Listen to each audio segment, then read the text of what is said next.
Welcome back friends. सो हमारी exam की date बहुत पास आती जा रही है। पीजीटी वालों की डेट आ चुकी है, तो हमने अपनी तैयारी जो है वो बहुत अच्छी करनी है और प्रीवियस ईयर के सारे क्वेश्चंस अटेम्प्ट करने हैं। तो आप मेरे साथ बने रहिए। आज हम प्रीवियस ईयर के क्वेश्चन लेके आए हैं। टेस्ट नंबर 22 का लेक्चर नंबर 2 में जॉन मिल्टन के जितने भी प्रीवियस ईयर के क्वेश्चन आए हैं मैं वो डिस्कस करूंगी आपके साथ। चलते हैं अपने पहले क्वेश्चन की तरफ, टाइम नहीं वेस्ट करते। Milton composed Areopagitica in which form? Areopagitica किस फॉर्म में मिल्टन ने कंपोज किया है? तो मिल्टन ने इसे कंपोज किया है प्रोज पैम्पलेट की फॉर्म में। प्रोज पैम्पलेट की फॉर्म में कंपोज किया है मिल्टन ने इसे। और ये Areopagitica it explains the freedom of press and speech.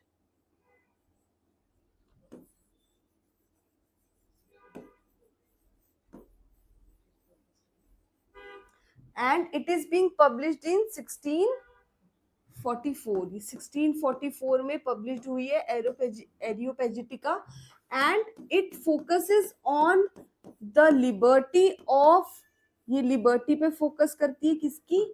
Liberty of unlicensed printing.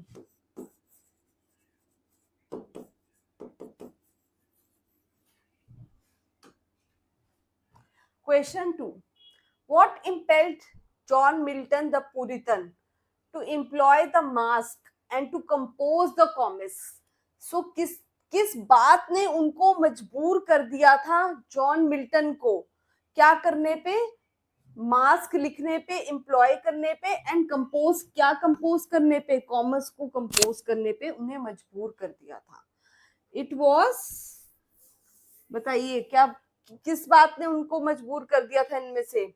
It was to emphasise the virtue of an individual, क्योंकि वो चाहते थे कि हर एक इंडिविजुअल का जो वर्च्यू है, उसकी जो बात है, उसकी सुनवाई हो। एक इंडिविजुअल को, हर एक इंडिविजुअल को कैटर किया जाए, उसे सुना जाए। ओवर डेब्यूचरी इन द कोर्ट, यानी घूसखोरी, भ्रष्टाचार। डेब्यूचरी मीन्स घूसखोरी हो गई या भ्रष्टाचार हो गया। भ्रष्टाचार के ओवर जो है इंडिविजुअल की बात को सुना जाए, उसकी प्रॉब्लम पे एम्फेसाइज किया जाए। इस बात को वो चाहते थे दिल से कि ये बात हो, इसीलिए उन्होंने ये कॉमर्स जो है मास्क बनाया और उसमें ये बातें उन्होंने रिफ्लेक्ट की कहीं ना कहीं। So answer is B, to emphasise the virtue of an individual over the debauchery. Question 3. Noble theme, invocation to muse, deployment of heroic figures, beginning in the middle, elevated style and descriptions, impressive catalogs, war in the speeches, supernatural machineries and use of supernatural illusions. बहुत supernatural चीजें है ना, पेंडेमोनियम्स और ये वो सारी supernatural, God, ewe, Adam, क्या क्या बातें होती हैं इनके वर्क में, पैराडाइज लॉस्ट में। It is full of those things. सो वो पूछ रहा है कि इसमें क्या चीज जो थी, इतनी सब चीजें होने के बाद भी कुछ ना कुछ था जो वो मिस कर रहे थे। तो वो क्या मिस कर रहे थे? It was unity of action. Unity of action ही थी, यानी एक एक्शन दूसरे एक्शन से थोड़ा दूर था। एक कोहेरेंस में इंसिडेंट्स नहीं आ रहे थे। सो जैसे कहीं हेल में, कहीं हेवन में, कभी अर्थ पे। So it was not in a coherence, कोई कोहेरेंस में इंसिडेंट नहीं था। That was lacking in this was unity of action was lacking. Question 4. Study the lines from John Milton's sonnet addressed to the Nightingale. John Milton ने Nightingale को sonnet address किया है, ठीक है। Now timely sing ere the rude bird of hate foretell my hopeless doom in some groove nigh, as though from ear to ear hast sung too late. What is the rude bird of hate referred to here? Actually में ये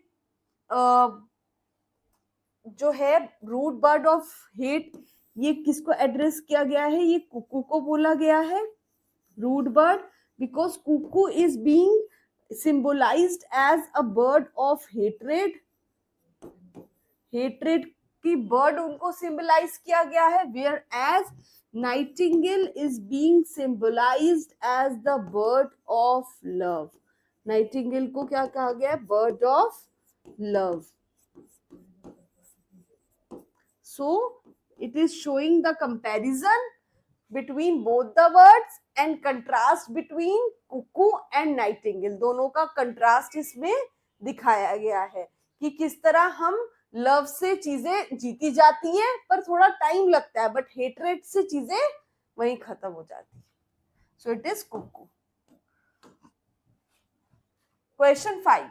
A crucial aspect of John Milton's divergence from the Petrarchan sonnet tradition concerns not on employed or the occasional nature of his sonnets, but also so crucial aspect है किसका? Milton की divergence का from the Petrarchan sonnet. So Milton जो था उसने Petrarchan sonnet को पूरी तरीके से कॉपी किया था, मतलब he was a follower of Petrarchan sonnet, but Milton ने कुछ चीज थी जो डाइवर्जेंस की थी, मतलब अलग की थी किससे? पेट्रार्कन सोनेट से. तो वो क्या चीज थी जो उसने पेट्रार्कन सोनेट की कॉपी नहीं की थी, उससे थोड़ी सी अलग थी? इट वॉज, बताइए इनमें से. It was the rejection of the idyllic love poetry tradition of the Elizabethans. यानी कि जो पेट्रार्कन था सोनेट, उसने क्या कहते हैं, लव सोनेट क्या होता है? लव से रिलेटेड. तो पेट्रार्कन सोनेट भी लव सोनेट्स थे, बट जॉन मिल्टन ने उससे डाइवर्ज यानी उससे अलग हटके किया. कुछ क्या किया? उनके जो सोनेट थे वो लव बेस्ड नहीं थे. उनके sonnet were not based on the love tradition पे बेस्ड नहीं थे. और यही इसका आंसर है, the rejection of the idyllic love poetry tradition. उन्होंने लव पोइट्री ट्रेडिशन को रिजेक्ट किया कि सोनेट सिर्फ लव पोइट्री के क्यों हो, सोनेट्स तो सोनेट्स है. तो उन्होंने सोनेट्स को अपने फॉर्म में लिखा, अपने तरीके से लिखा. Question 6. In which work Milton states that while the still morn went out with sandals grey? So किस वर्क में जॉन मिल्टन ने ये स्टेट करा है? While the still morn went out with sandals grey. This line is from Lycidas. So Lycidas की line है ये, क्योंकि मौन यानी कि जो दुख है वो अपना दुख व्यक्त कर रहे हैं बेसिकली किसकी डेथ पे? मौन मीन्स सैडनेस, दुख on the death of Edward king which was his close friend. Edward king की डेथ पे अपना मौन व्यक्त कर रहे हैं. Question 7. Through which work does Milton intend to justify the ways of God to man? किस वर्क में जॉन मिल्टन ये कहते हैं कि इस वर्क, ये जो वर्क है ये जस्टिफाई करता है ways of God to man. Ways of God to man को जस्टिफाई करता है. इनका जो फेमस वर्क है Paradise Lost, it is the masterpiece, it is the epic. ये एपिक है किसका? जॉन मिल्टन का. which was first written in 10 books. Later it was completed in 12 books. उसके बाद ये 12 बुक्स में लिखा गया. सबसे पहले इसकी लिखने की शुरुआत हुई 1658 में, उसके बाद ये कंप्लीट हुआ 1665 में, then in 1667 it got published. So ये तीनों डेट्स बहुत इंपॉर्टेंट है जो आपको पैराडाइज लॉस्ट के लिए याद रखनी है. और ये 10 से 12 बुक्स कैसे हुई? ये स्प्लिट हुआ था कौन कौन सी बुक का? Book number 10 and book number 7। इन दोनों बुक का स्प्लिट हुआ था, और ये दोनों बुक का स्प्लिट होने के बाद, दोनों बुक का स्प्लिट हुआ था कौन से ईयर में? 1674 में। और ये 2 चैप्टर्स ऐड कर दिए गए, इसीलिए 10 से कितने हो गई? 12 बुक्स हो गई। Question 8, in which work of John Milton does the character Delilah appears? Delilah कौन थी बेटा? Delilah was the wife of Samson Agonistes की वाइफ थी, and Samson Agonistes was a person with a lot of powers, but mainly his powers were hidden in his hair. उसकी बालों की जो लटे थी उसके अंदर उसकी पावर्स थी। So this was the secret which is known to his wife. ये एक सीक्रेट था जो सिर्फ उसकी वाइफ को पता था। और ये कहते हैं ना, हम हमेशा, मैं आपको बताती रहती हूँ ये बातों में, कि जो किताब हमारी आंख के सबसे नजदीक होगी वही हमें सबसे धुंधली नजर आएगी। तो जो बंदे को हमारा सीक्रेट पता होंगे वही हमारे सीक्रेट लूज कर सकता है बाहर। सो उसकी वाइफ ने उसका ये सीक्रेट बाहर कर दिया और उसके सारे बाल चले गए। With the hairs his powers also got lost. उसकी पावर्स भी चली गई। तो सैमसंग एगोनिस्ट की डेथ हो जाती है एंड में, and his powers were also lost. So she was the Delilah was the wife of Samson agonist. She was the wife of Samson agonist. Question number 9, in the opening invocation, यानी opening जो होती है किसकी? Paradise lost की। ओरेप refers to what? ओरेप किसको refer करता है? ओरेप basically एक पहाड़ी होती है, एक माउंट होता है जिसका पूरा नाम होता है माउंट होरेप। माउंट होरेप को ही यहाँ पे ओरेप शॉर्ट में कहा गया है।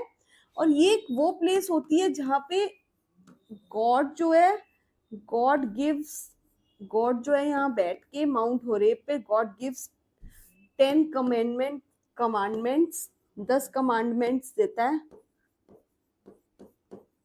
God gives 10 commandments to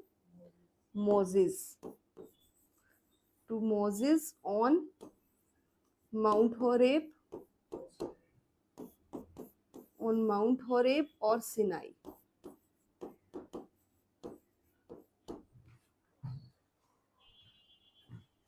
question number 10, in the state of his blindness, जब वो अंधे हो गए थे पूरी तरह, कौन? John Milton. With whom Milton does not compare himself. Milton ने अपने आप को, जब हम में कुछ कमी होती है हम अपने आप को कंपेयर करते हैं ना, यार हम में ये नहीं है, हम में वो नहीं है, हम ऐसे नहीं है, हम वैसे नहीं है। तो वैसे भी वो ब्लाइंड हो गए थे, वो अपने आप को कंपेयर कर रहे थे काफी करेक्टर्स से। सो उन्होंने ब्लाइंड थेमिसिस से कंपेयर किया अपने आप को, ब्लाइंड मेयोनिडीज से कंपेयर किया अपने आप को, टायरेसिस और फिनेसिस से कंपेयर किया अपने आप को। इन सब करेक्टर्स से इन्होंने, जॉन मिल्टन ने अपने आप को कंपेयर किया। ठीक है, अब उन्होंने किससे नहीं किया? लिसिडियस से उन्होंने अपने आप को कंपेयर नहीं किया। Question 11, who is often called as the political son of John Edmund Spenser? Edmund Spenser का बेटा, पॉलिटिकल बेटा किसको कहा जाता है? तो जॉन मिल्टन को कहा जाता है, क्योंकि John Milton was a follower of Edmund Spenser. और जॉन मिल्टन क्या कहते थे एडमंड स्पेंसर के बारे में? दैट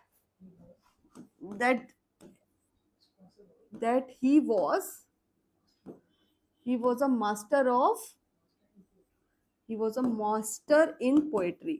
और वो कहते थे कि he was a master in poetry। कौन? Edmund Spenser.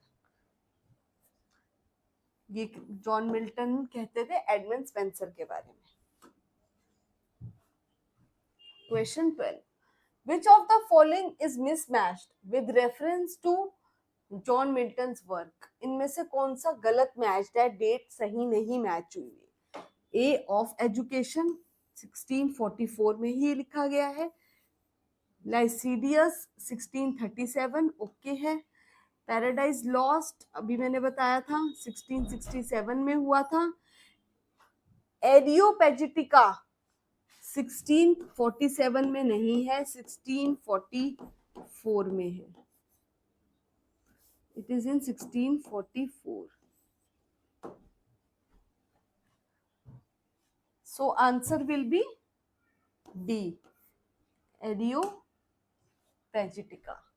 Question 13. Which of the following is a pastoral elegy by John Milton?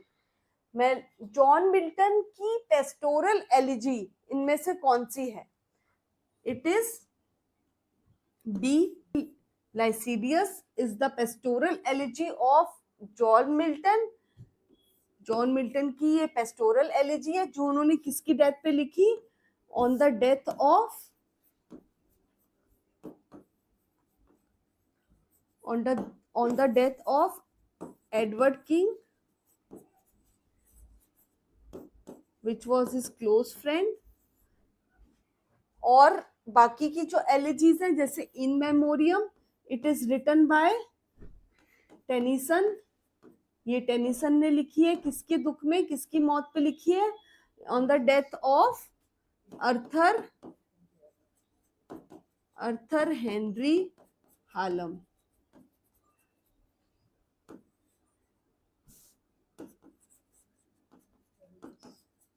Adonis is written on the death of John Keats. On the death of Keats by P.B. Shelley.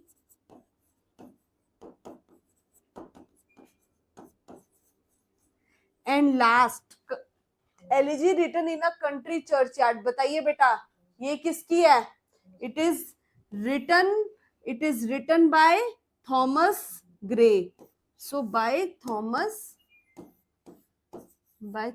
Gray.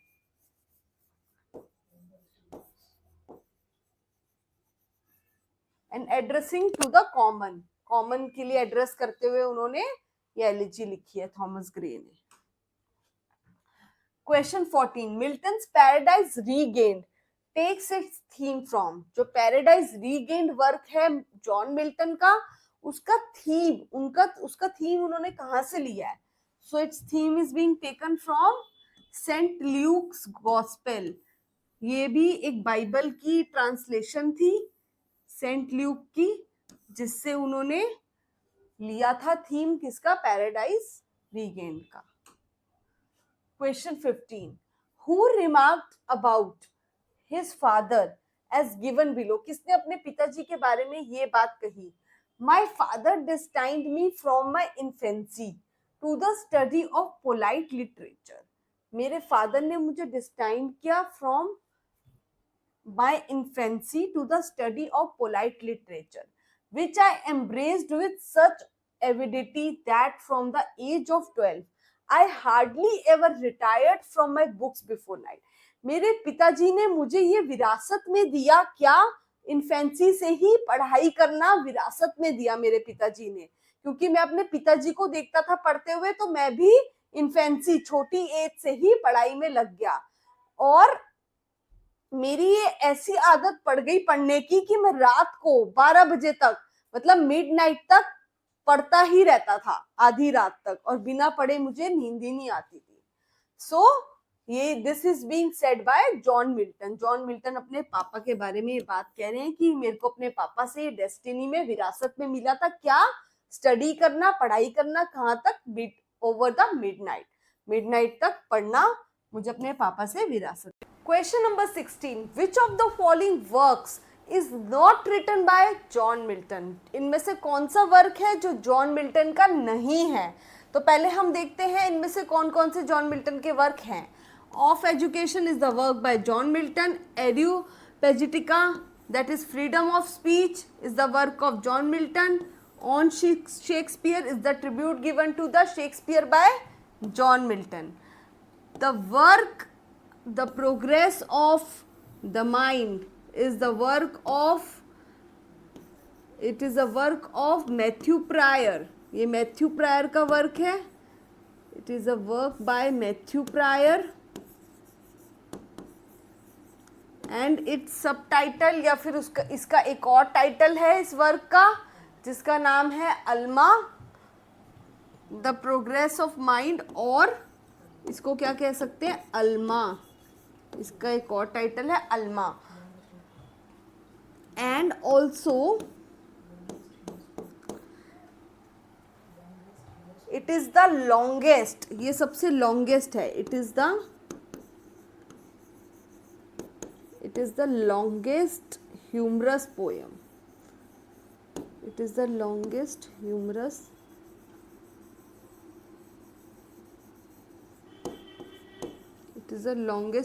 poem by Matthew Prior.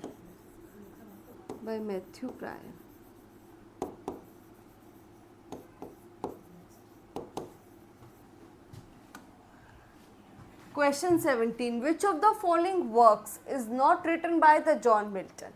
इनमें से कौन सा work है जो John Milton का नहीं है? सो John Milton का ऑन हिज ब्लाइंडनेस बहुत फेमस वर्क है. Christ nativity is the work by John Milton. Samsung agonist is the work by John Milton. So the Passionate Pilgrim is the work by William Jagard. ये William जेगार्ड का work है. And it has collection of, ये एक anthology है. Passionate Pilgrim ये एक anthology है. किसकी? It is an anthology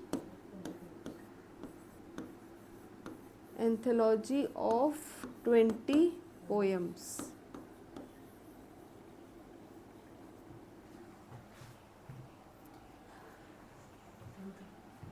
And its cover page, जो उसका front page है, that is being attributed, the title page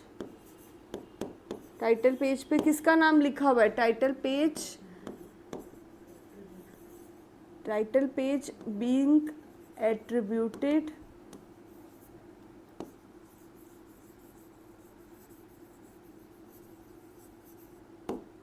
attributed to William Shakespeare.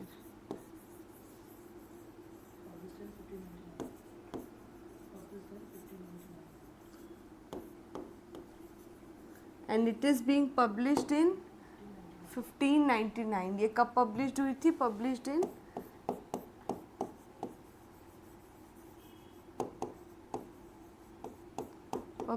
1599.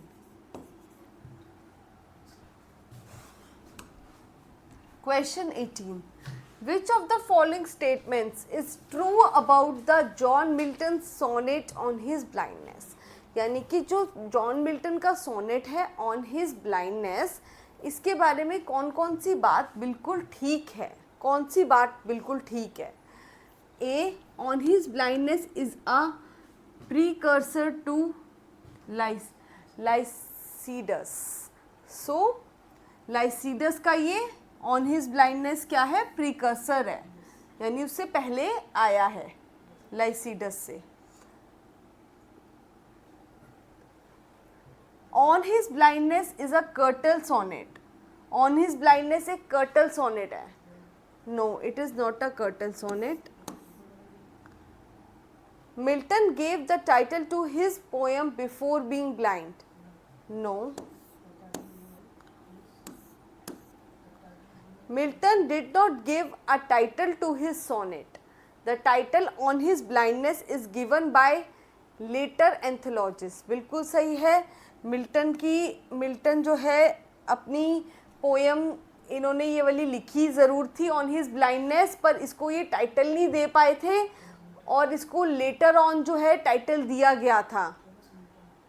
और लेटर ऑन जिस एंथोलॉजिस्ट ने इनकी इस पोएम को टाइटल दिया था उनका नाम था Thomas Newton. He was Thomas Newton जिन्होंने इसको टाइटल दिया था इनके वर्क को.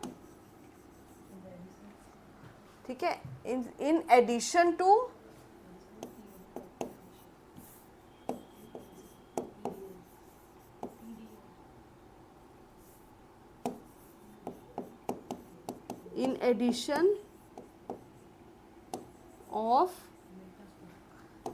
in addition of Milton's poetry.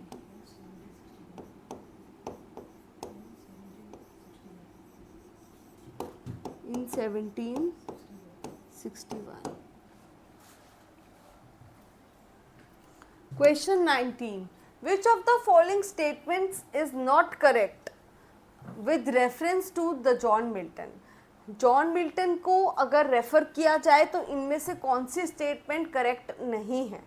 A, Paradise Regained is briefer and poorer than the Paradise Lost, बिल्कुल सही है. पैराडाइज रीगेन्ड जो थी उसमें कितनी बुक्स थी? 4 बुक्स थी. और जो पैराडाइज लॉस्ट थी हमारा, ये एक बहुत मास्टरपीस एपिक है. मास्टरपीस है किसका? जॉन मिल्टन का, और एक लॉन्गेस्ट एपिक्स में से आता है. और इसमें कितनी बुक्स हैं? 12 बुक्स हैं. और उसमें 4 बुक्स हैं. Samson Agonistes has no unity of time, place and action. Samson Agonistes में कोई टाइम की यूनिटी नहीं थी, कोई प्लेस की यूनिटी नहीं थी, और कोई एक्शन की यूनिटी नहीं थी, ये कह रहा है. बट ऐसा कुछ नहीं था. इट हैज़, सैमसम एगोनिस्ट में यूनिटी थी. किसकी? एक्शन की भी थी, टाइम की भी थी, और प्लेस की भी थी. तीनों की यूनिटी थी. सो इट इज़ अ और सैमसम एगोनिस्ट जो है ये पोयम की फॉर्म में ड्रामा लिखा गया है. सो इसको कहते हैं वर्स ड्रामा या वर्स ट्रेजेडी. वर्स ट्रेजेडी कहते हैं इसको. And it is based on biblical story, और ये बिब्लिकल स्टोरी से ली गई है. सैमसम एगोनिस्ट की जो स्टोरी है, कहानी है, वो बिब्लिकल स्टोरी से ली गई है. Based on biblical story.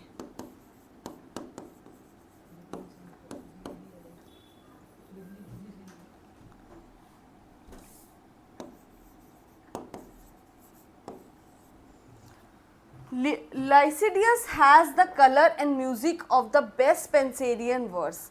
Yes, लिसिडियस जो है, लिसिडियस पेंसेरियन वर्स में ही लिखा गया है. बिल्कुल ठीक है ये बात. Next, in 1671 Milton issued his last volume of poetry which contained Paradise Regent and Samson Agonist. जो मिल्टन की लास्ट वॉल्यूम छपी थी उसके अंदर दो पोएट्री मेन थी.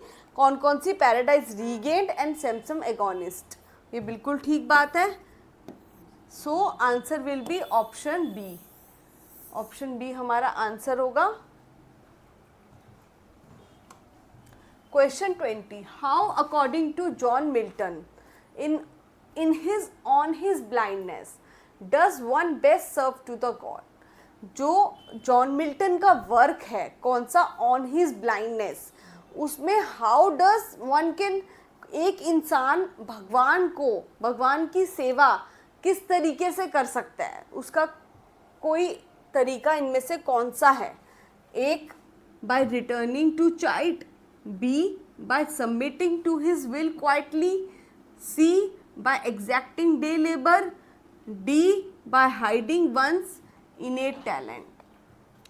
So one can serve to God by submitting to his will quietly. भगवान की मर्जी को अपनी मर्जी को भगवान की मर्जी को एक बना के, यानी कि जो भगवान कर रहा है उस चीज़ को मान के, एक्सेप्ट करके शांति से क्वाइटली बैठ जाना is known as by submitting his will. Question 21. Milton's first work is. Milton का सबसे पहला वर्क कौन सा है? मिल्टन का जो सबसे पहला वर्क इन रिटन फॉर्म, यानी कि जो उन्होंने राइट किया था, जो उन्होंने लिखा था, वो था on the morning of Christ nativity. ठीक है, on the morning of Christ nativity is the first work of John Milton. But अगर हम देखें कि पब्लिश्ड वर्क कौन सा था उनका पहला, तो पब्लिश्ड वर्क डिफरेंट था. उनका पब्लिश्ड वर्क था, first published work was on Shakespeare. So first published work क्या था? On Shakespeare.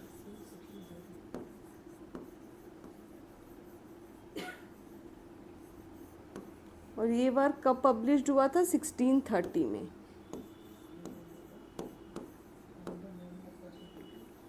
and this is the first published work and the first written. लिखने में पहला वर्क कौन सा था?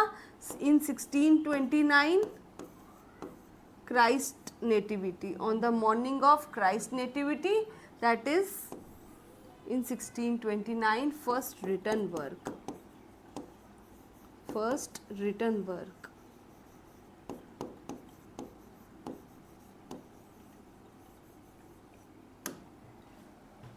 Question 22. John Milton's Lycidas and Matthew Arnold's Thyrsis are the example of what? यानी कि जॉन मिल्टन की लाइसिडस एंड मैथ्यू अर्नल्ड की थायरेसिस, ये किसका उदाहरण है? ये किसको रिफ्लेक्ट करती हैं? एलिजी को, आइडियल टायर को, या पेस्टोरल एलिजी को? टी पेस्टोरल एलिजी, ये पेस्टोरल एलिजी को रिफ्लेक्ट करती हैं, यानी ग्रामीण यानी शेफर्ड जो लिखते हैं, एक शेफर्ड दूसरे शेफर्ड के लिए लिखता है, उसको कहते हैं pastoral elegy. Question 23. Which of the following poems did John Milton write in the octosyllabic couplets? यानी कि ऐसी कौन सी पोएम थी जो ऑक्टोसिलेबिक कपलेट में लिखी गई थी? किसके द्वारा? जॉन मिल्टन के द्वारा. सो इट इज इल पेंसरेसो, जिसका मतलब होता है thoughtful man. Thoughtful man.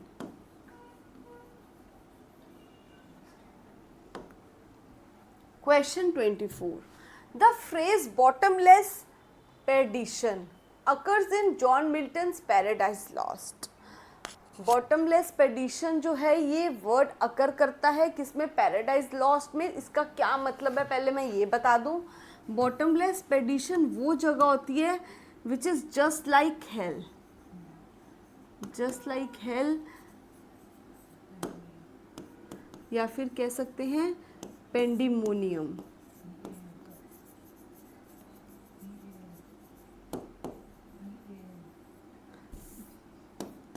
Pandemonium, ठीक है. पेंडिमोनियम जहाँ पे शैतान भूत प्रेत रहते हैं, जस्ट लाइक हेल, नरक जैसी जगह, उसको कहेंगे bottomless prediction. So this phrase occurs in Milton's which book? कौन सी बुक में ये फ्रेज आता है? This phrase comes in book number 1. Question 25. In Paradise Lost में Milton invokes his heavenly muse. Milton जो है वो heavenly muse को invoke करता है, ठीक है, यानी कि देवी को invoke करता है, ठीक है. अब देवी को वो invoke करता है और देवी का नाम क्या? Urania. Urania is the goddess of astronomy. Urania किसकी गॉडेस है? Urania is the goddess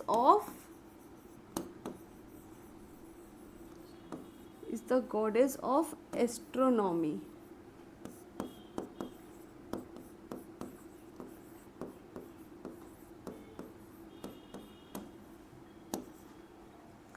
so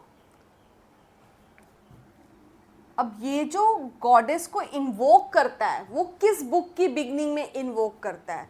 book 1 and 5, book 1 and 3, book 1 and 10, book 1 and 7. It is D book 1 and 7 में वो इन्वोक करता है यूरेनिया को, जो कि गॉडेस है, goddess of astronomy. Question 26. In Paradise Lost, book number 9, Milton writes that Adam was overcome with dash and so ate the forbidden fruit against his better knowledge. So book number 9 में Paradise Lost में Milton जो है ये लिखता है क्या कि Adam जो है वो क्या करता है? फॉरबिडन ट्री का जो फ्रूट है वो खा लेता है, जिसको मना किया गया था खाने के लिए गॉड ने, वो फ्रूट वो एडम खा लेता है. तो वो किसकी बातों में आके वो ये काम करता है? So he is being forced by Eve. वो ईव के द्वारा फोर्स किया जाता है, क्योंकि ईव नहीं तो कहती कि मैं आई विल ईट दिस, मतलब मैं लेके आऊंगी, तो वो इसलिए उसको मना करता है and he himself goes on saying of Eve, Eve के कहने पे वो जाता है एंड किसकी मतलब अपनी वाइफ के लव में चाम में आके वो ये काम करता है. So in the female charm, female कौन है यहाँ पे? Eve. Question 27. That glory never shall his wrath or might extort from me. What glory is being referred in Milton's Paradise Lost? किस ग्लोरी की बात हो रही है? ये सैटर्न की ग्लोरी की बात हो रही है. सैटर्न कह रहा है कि मैं अपनी ग्लोरी को नहीं छोड़ सकता किसी भी हालत में. वो कहते हैं ना, जो एक आया है, पुष्पा झुकेगा नहीं साला, तो वही कहता है सैटर्न कि मैं झुकूंगा नहीं किसी भी हालत में. सो ये मेरी ग्लोरी है. क्या है उसकी ग्लोरी? उसका करेज. उसका करेज ही उसकी ग्लोरी है. क्या courage? That he will never submit or yield. वो कभी भी झुकेगा नहीं, यही उसकी ग्लोरी है. Question 28. Which of the following statements is not true about एरियोपेजिटिका? ये कौन सी, इनमें से कौन सी स्टेटमेंट है जो एरियोपेजिटिका के बारे में ट्रू नहीं है, गलत है? तो पहली स्टेटमेंट बिल्कुल ठीक है. It was published in 1644. मैंने आपको कल ही पढ़ाया था कि 1644 में एरियोपेजिटिका पब्लिश्ड हुई थी. It argues for the liberty of unlicensed printing. ये अपने अंदर बात छेड़ती है किसकी? लिबर्टी. लिबर्टी दी जाए, आज़ादी दी जाए किसको? Unlicensed printing. जिनके पास लाइसेंस नहीं है उनको भी अपनी बात कहने का मौका मिले. It pleads for British privileges regarding free trade. ये ब्रिटिश प्रिविलेजेस की बात करता है? नहीं, no. It talks about individual rights of speech. ये बात करता है एक इंसान के, इंडिविजुअल के जो हक है, हक के राइट्स हैं, उसकी बात करता है. ब्रिटिश ट्रेड की बात नहीं करता. It is speech address to the parliament. और ये पार्लियामेंट को स्पीच लिखी जाती है एड्रेस करके कि we want liberty of speech and press. Yes, it is being addressed to the Parliament of the England. बिल्कुल ठीक है. So answer is option C. Question 29. In tracing the history of England poetry, Thomas Gray's Progress of Poesy invokes a major poet as follows. So trace करना, क्या trace करना? History of the England poetry. जब Thomas Gray England की poetry को पढ़ रहे थे तो उस समय उन्होंने क्या किया? उस समय उन्होंने ये नोट किया कि जो जॉन मिल्टन है उनकी जो पोइट्री है वो सुप्रीम है, उनकी पोइट्री बहुत अच्छी है. सो ये किसने बात नोट की? थॉमस ग्रे ने बात नोट की. किसके बारे में? जॉन मिल्टन के बारे में. Not second he that road Sublime. यानी कि वो सेकंड नहीं है, वो फर्स्ट है पोइट्री के मामले में. उस समय के वो फर्स्ट ऐसे हैं जो पोइट्री में जिन्होंने बहुत अच्छा काम किया है. So this is being set for किसके बारे में कहा गया? जॉन मिल्टन के बारे में. Last question. In paradise lost Milton presents the action of the fall of man in 2 stages in books. 2 ऐसी बुक्स है जिसके अंदर जॉन मिल्टन बात करता है किसकी? इंसान की गिरने की, पतन की, आदमी के पतन की बात करता है. तो वो कौन सी 2 बुक्स है जिसमें आदमी के पतन की बात हो रही है? It is book number 4 and book number 9 जिसमें आदमी के पतन की बात होती है. So this is all for today. You can join us on A1 English 360 degree channel.